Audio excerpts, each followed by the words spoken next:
Time now for the Week 11 Over-Under Challenge. As always, this segment is presented by DraftKings. And as always, I am joined by Colin Cowherd to talk through some of our favorite player picks for this week's slate.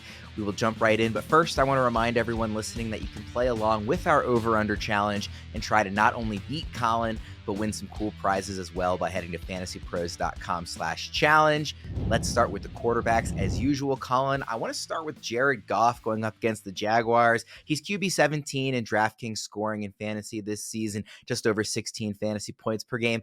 Obviously coming off this Sunday night game where he throws 5 interceptions in a win against the Texans. Very different defense he's going up against here in week 11. The Jacksonville pass defense allowing 8 yards per attempt. That's third worst in the NFL. What do you expect out of Goff this week?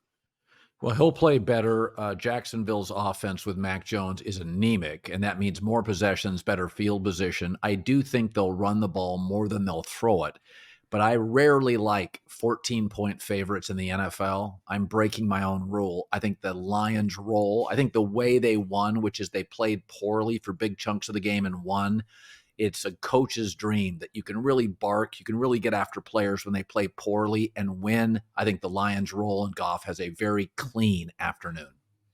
The other quarterback we have here is Bo Nix going up against the Falcons, obviously coming off a couple of really difficult matchups in terms of the opponent with the Ravens and the Chiefs the last 2 weeks. Not that the Falcons are bad, but not quite on the same level, seen as contenders like Baltimore and Kansas City are. Bo Nix QB 13 in scoring this season for fantasy on DraftKings, over 17 points per game. A lot of that has come from the rushing, and he's been QB 7 over 20 points per game since week 5. So he has gotten better as the season has gone along. What are your expectations against the Falcons?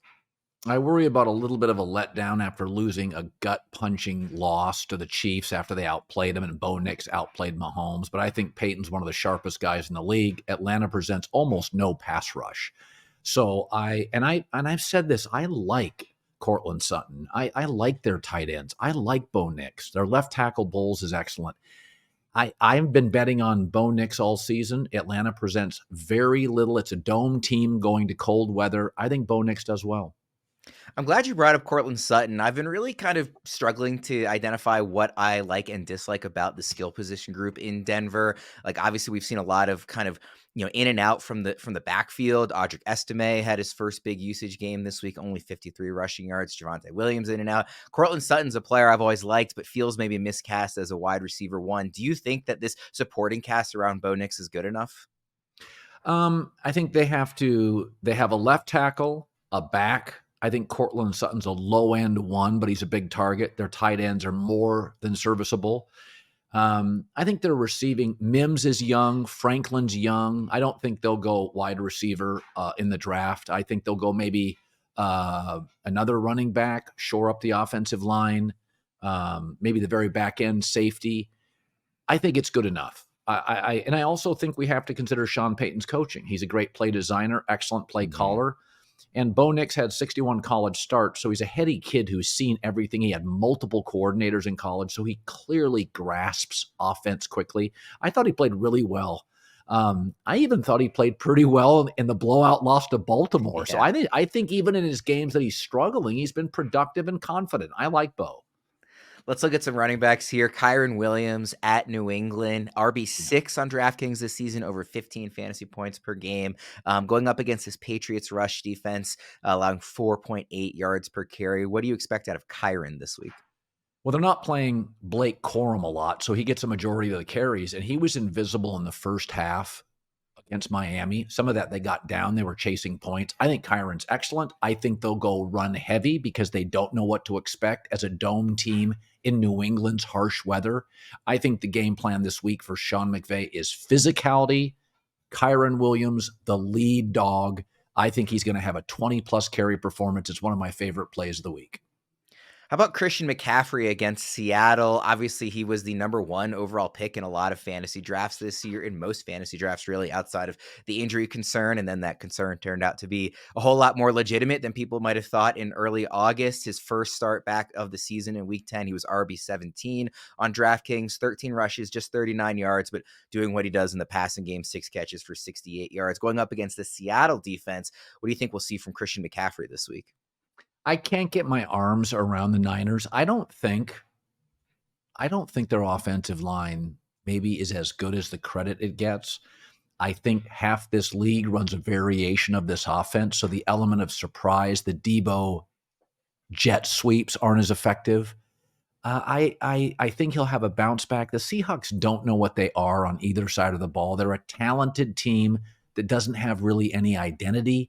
So I think Christian has a better week. I mean, it's like when players come off long layoffs, or like say two of the concussion, it's usually the second game that somebody off a long break or a long injury really pops. So I think he'll be reasonably productive, but I don't love what I see with the Niners O-line. Couple of wide receivers here before we get out. If you're George Pickens going up against this maligned Ravens defense, he's wide receiver 34 on DraftKings this season, has played differently since Russell Wilson came into the starting lineup as quarterback. Obviously, again, going up against this pass defense that is beaten up. Kyle Hamilton limited in practice. It did not look, during the game when he went down with that injury. I didn't expect to see him back this week, so we'll see what happens there. 237 receiving yards for Pickens in 4 career games against the Ravens. It's his third most against any opponent. Just 1 touchdown in that stretch. What do you think we'll see from Pickens? Well, Kyle Hamilton, his absence takes a bad secondary and makes it awful. And I also think their physical matchups. Listen, the underdog in this game, the Steelers, underdogs do well in this game. And I also think the one thing where Russell Wilson feels a lot like Seahawk Russell Wilson, the deep ball is back. He is aggressive. He's never been great at throwing the ball over the middle of the field. He's a very small quarterback. He loves the deep ball. And as his movement has regressed a little bit, he can still move. He's not Aaron Rodgers, but his movement's regressed. He's now really leaning into the deep ball. It's now he always did that, but in Seattle he was very mobile. I like Pickens. I like the rest. I like the Steeler team the rest of the way. I think the deep ball is his best friend, and I think Pickens is a remarkable athlete, one of the great athletes in the league. You just saw him last week run over 2 corners, a safety. I mean, he's got a slight build, but he's one of those long, lean, strong players. So you get yards after the catch with him as well. So I like Pickens here.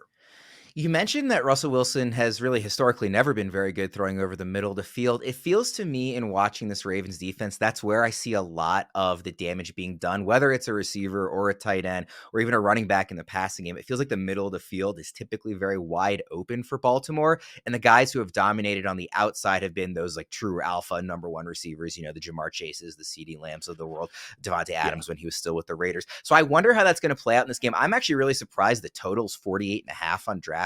I feel like Lamar, he's been the best player in football this year, but he's struggled against Pittsburgh historically. I don't know if the Steelers offense is designed to take advantage of the biggest Ravens weakness in the middle of the field. What do you think about that total being as high as it is? Well, I think Pittsburgh finally has a redeemable offense. I think Arthur Smith, it was really good with Tannehill doing this. Great offensive coordinators can identify what you do, but more importantly, what you don't do well. I mean, remember, Ryan Tannehill was a guy that, we were surprised he had much of a market. He became a Pro Bowler in the AFC with Arthur Smith. Now, Arthur didn't make it as a head coach, but a lot of that is Desmond Ridder. He may not be an NFL quarterback. I think when you give Arthur Smith a legitimate franchise quarterback, he does magical things, and it's not a coincidence. This offense is getting better every week.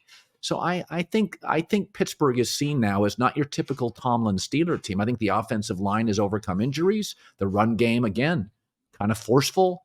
Russell still moves. So I in most instances, the last 5 years, I take the under. But I think this is a real offense now, and I think the odds makers are illustrating that. Last player here, Colin, DeAndre Hopkins at Buffalo. Not very good numbers on the season-long stats on fantasy, but since joining Kansas City, wide receiver 19, just under 10 fantasy points per game on DraftKings, going up against this Bills defense. What are your expectations for Hopkins? Well, I like Kansas City in the game. He's their Rashee Rice. He's going to be their volume target. He's going to be listen, you look at Travis Kelce's numbers the last 3 weeks. They're looking for volume right now without Rashee Rice. And so I think he's going to get 10 targets. And, with Mahomes, 7 to 8 of those are caught. I like D-Hop. He doesn't separate. He was never a great separator. That was never his game. So when people say, well, he doesn't separate, that was not his game. He was a catch radius guy. He was good after the catch. He was good in traffic. So he's aged, actually, I think, very well. Reed and Mahomes, again, the longer he's in this system, the more they can scheme him up. So I like D-Hop in this game, and I like the Chiefs. Remember, everybody, to head to fantasypros.com/challenge to play along all season long. Thanks again for joining, Colin.